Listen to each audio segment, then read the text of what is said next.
Welcome to the Mountain Man Chronicles. Be comfortable with the uncomfortable. Live, learn, and explore. Hello, welcome back to the channel. A wise man once said, an army travels on its stomach. So does an overlanding trip. So I've invited my wife to join our video today to talk about meal prep for both long and short-term trips. So this is my wife. You've heard me talk about her many a times. And she does all the cooking in our household. And she also, when she attends trips, she's a wonderful cook. So she actually does our meal prep in advance. My wife is very prepared. You're very prepared, honey. So today let's chat about how you do meal planning, what you think about. So I've arranged some questions for us to talk through. So today we're going to talk through this. So tell me about the most important thing you'd like to know when planning for an overlanding trip when you're thinking about meal prep. Most important thing is what is the time? How long are we going to be gone? Because I got to figure out how many meals that we're going to have to prepare. And I like to prepare my meals almost entirely done before we go. And then freeze them, put them in Ziploc bags, identify them, put them in the freezer, and get them all ready, and then all we have to do is take them out. Because I have no idea what time we're going to stop. Especially if we have other people with us, we can't just be regimented because it works with my schedule. And I like to eat good food, so I want to make sure that what we're preparing is yummy. So let's unpack that a little bit. So when you're, let's say, planning for a short-term trip versus a long-term trip, how do you plan differently for each one of those? Okay, so if it's a short-term, we'll just throw it out there and say it's a weekender and it's just us. That's a little different. I don't make the meals all ahead of time because then you and I do some battering back and forth and I'll cook and you'll set it up and we do it together. So then if that's the case, and I make it easy. I don't do chicken cordon bleu. I do hamburgers and hot dogs or kielbasa, chili and so forth. That's typically our weekend food. Yeah, and then yummy too. and then usually I will make pancakes, but that all takes a little bit more time. So if that's a short run and it's just us, I'll do that. If it's a short run and there's other parties involved, not that I cook for them, but I have to take into consideration how much time I will be allowed to cook. I do prepare ahead of time. I'll have the hamburgers all seasoned, everything all done in between parchment paper in a Ziploc. Again, I freeze everything because we're going into the hot months. It helps the ARB work better because it's cold. I also don't want to make one of us sick on the trail. Yeah, that's valid. That could really wreck an overlanding trip. Yeah, I could wreck a marriage. So that's for the short trips. That's how I figure out. This coming trip that we're looking at, we're going to be a little bit longer. I forget how many days, but we also have wildlife to consider. So, I'm not bringing salmon with us. I don't feel like wrapping that around your neck and have a grizzly come in. So a bear burrito. Well, that's why I asked you where are we going to be the first 2 or 3 days, because then I could make something that has a pungent smell. But when we're actually out on the trail and I know that we're working with wildlife, everything I'm going to be preparing will be completely cooked and it won't be very aromatic because I don't feel like calling in whatever's out there. Mr. Grizzly. Yogi. Yeah, Yogi. Yeah, I'll be boo-boo. So do you also take into consideration the time of year you're going when you do meal prep? Absolutely. Like I said earlier, I freeze everything because of the heat, and so it will stay frozen until. So maybe the night before, I'll take something out and put it in the back seat of the truck, so I know it's defrosting. It'll just depends on what's going on. If it's winter run, like that winter trip we took recently, we didn't even need to bring an ice chest. It does. It depends on how many days. If you're solo or you're bringing people with you, you got to take that into consideration and factor their wants and their needs and their timeline.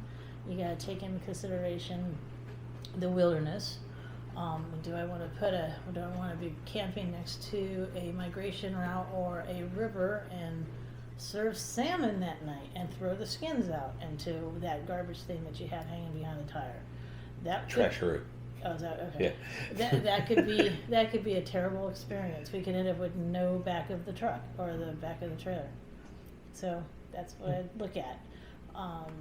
And then there's the selfish part of me. Is like, I don't want to spend this is time that I don't want to spend cooking.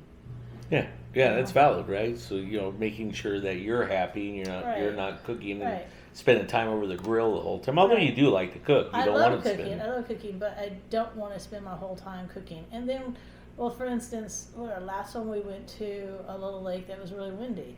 We had a hard time with keeping the fire going. Yeah. So if I have a bunch of raw food, we won't unless it's sushi grade, we're not eating. Yeah, no, that's true. So talk me through an actual prep. So think of like the trip that we have coming up on. What So have I take me done through. lately? Well, yeah, but take me through the stages that you go through when you prep. Like start from when I first tell you, "Hey, honey, we're gonna go on a trip. This is where we're gonna go," and you're like, "Yeah, cool. That's like a great trip to go on." That's very easy because it's habitual. I've made it into a habit now for every run that we go on. The first thing I do is try to figure out, one, what do I have in the freezer, because I want to make this economical. We all know what the costs are in the grocery stores these Yeah, days. that's true. It's gone way up. So I open up the freezer and I look at the inventory. Then I go over to my iPad and my favorite. Are we allowed to say websites? Sure. Go ahead. So my favorite website is called allrecipes.com. You could put in a recipe you're specifically looking for. You could put in an ingredient that you have, and then they show you all the recipes that you can use those ingredients for. And you could do the size. Like for us, it's just 2 people. If it was when the kids were still at home, I would make it for 6 because we had 2 boys. They ate like 2 people each. So, that's the first thing I do, and I spend a good. If you don't do an impromptu trip, I spend a good week going through my menu. Yeah, you you see do. me at my desk. Yeah. And then I write everything down, what I want, and I write Monday, Tuesday, Wednesday. Just say we go Monday through Friday. Monday, Tuesday, Wednesday, I go BLD. Lunch I like to do on the run, so I will do wraps, that kind of stuff. So lunch, let me get this right so everybody understands.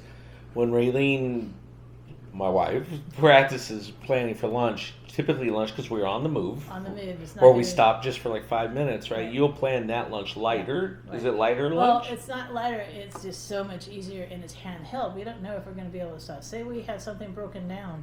Well, we're not going to be able to just sit on the side of the road and eat. You're going to be doing it while you're eating.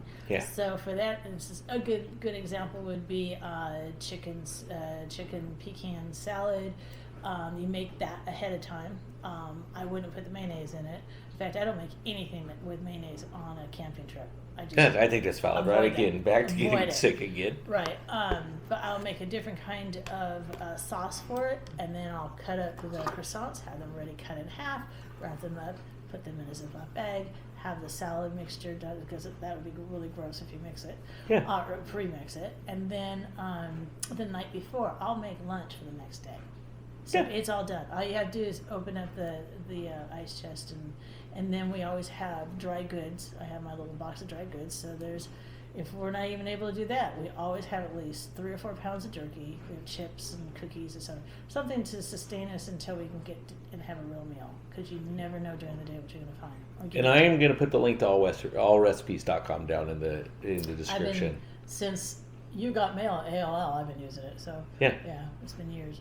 So you go through and you start planning it from the time you sit down. Do you plan out each day as a separate entity? So you look at like, hey, we're going to be on Monday, we're going to be traveling. Do you try to do the menus, or do you do like dinner all at once and then you'll go through and do that? No, because for instance, the trip we're going with Tom and Mary, our friends, by the way. I know that the first 3 days is just you and I, because we're getting to where we need to go to meet them. I also know that once we get into the high country, we have a different effect. We have the wilderness suit. So and I also know that we're going to be going through towns. So I could tell you there's going to be a couple times we stop for sushi. But I do make at least a couple to 3 extra meals when it's a long trip, because if we have a breakdown, and we've done this before, we've broken down. So I always prepare for that. Or, like you said, we're not on a tight regimented. We may stay an extra day or 2. Right.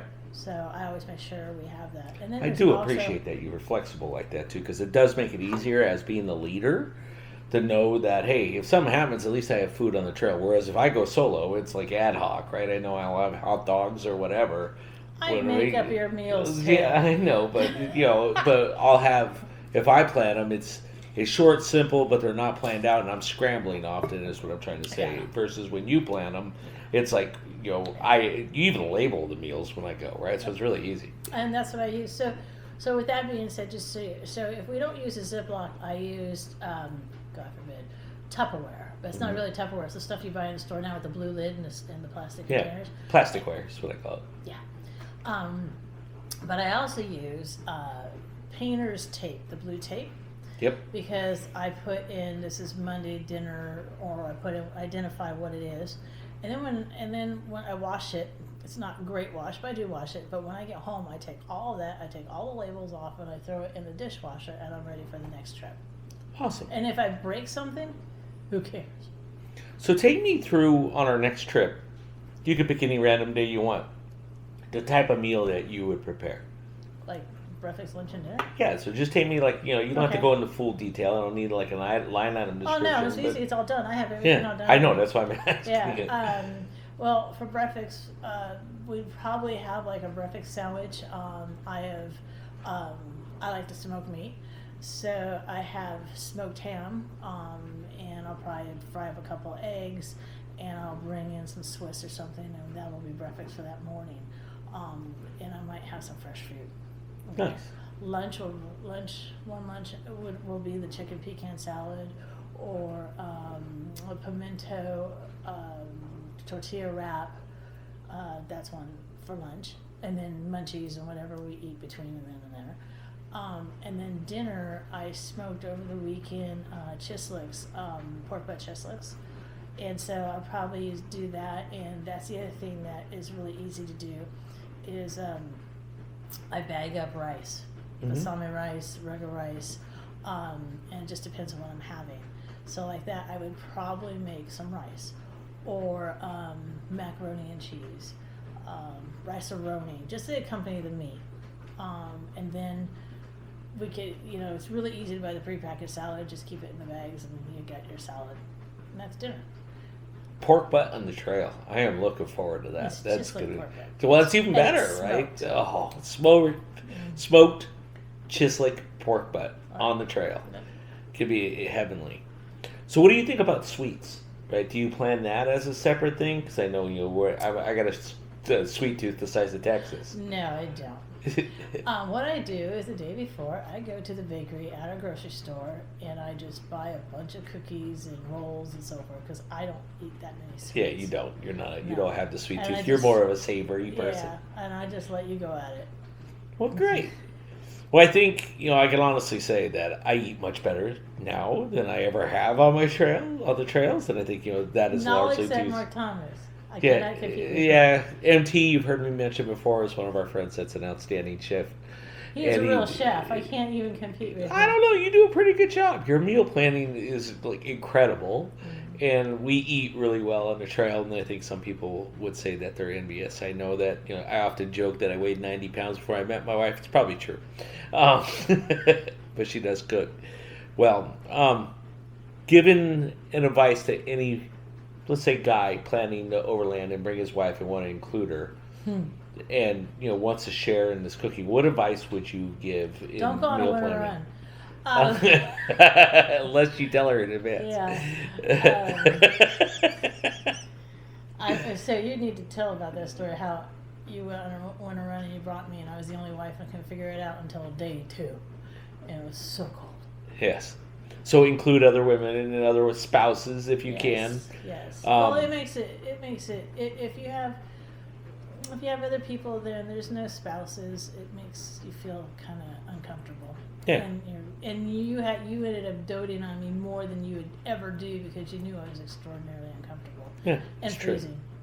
So that'll be in a future episode. Is from a wife's perspective, is how do you include your significant other on overlanding? Because believe it or not, although Raylene loves the outdoors and loves traveling and camping probably isn't one of your favorite things to do based on your childhood, largely. So we can talk a different video about that. And I do appreciate you sharing meal planning. I think meal planning can be for anybody, man or woman. it's an important piece, and I can say having your meals organized, just from somebody that has to drive and plan ahead, I changes the trip. Go I ahead. think we should add something, and because you and I went camping when we were dating, Yeah. and I didn't know what you liked and what you didn't like. So you asked me about what advice can I give you if your significant other, whoever they may be, wants to go with you. You really need to find out what their likes and dislikes, because you don't get to do this twice. I mean, this is the meal. It's kind of like when you're little and your mom said, eat everything on your plate because that's all you're going to get. That's true. And then find out if they have allergies. That's super important. Oh, valid. Allergies, make sure that you don't let mayonnaise sit in the sun or cheese or anything, because if you have Montezuma's revenge on the trip, that is just, especially if you're dating. Yeah, that can be very scary. Well, thank you. I appreciate it. I know this is outside your comfort zone, and so much. you are usually behind the camera and my busy bee. So I do appreciate it. And again, for anybody out there that's trying to figure out how to meal prep and just plan ahead, my wife does a great job. I think, just including your significant other. I know usually what our meal is. My wife asked me, hey, what do you think about this? Like, I knew we were having chiseled pork butt because I got to taste test it, and it was really good. But including them on that gets buy-in on just a meal plan. It makes the trip go, and I look forward to going, and when my wife comes, I really look forward to it. So thank you for listening. Have any comments or questions? Put in the comments before. Remember, always like and subscribe. Tell us what you like to hear in these videos, and we'll hope to create more. Thank you. Bye-bye.